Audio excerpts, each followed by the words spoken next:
Esta é a Basílica da Boca della Verità.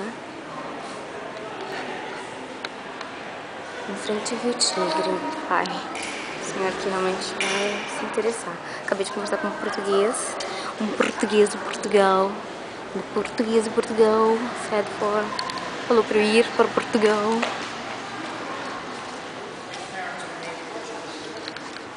Ai, isso é exato para todos vocês, todos nós. Uma imagem muito bonita. Chão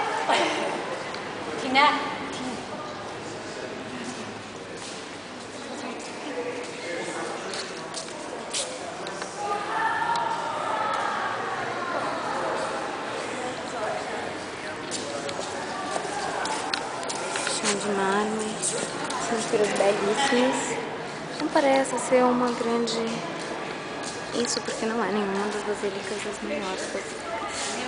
Oh, I'm sorry. That's okay. Vamos ali.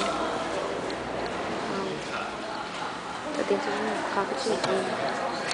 Deve ser algo muito estranho e assustador. Uma obra pequena, não lembro de quem é. Provavelmente está escrito. Isso é uma obra pequena. Bom, essa aqui é a basílica. Sejam bem-vindos.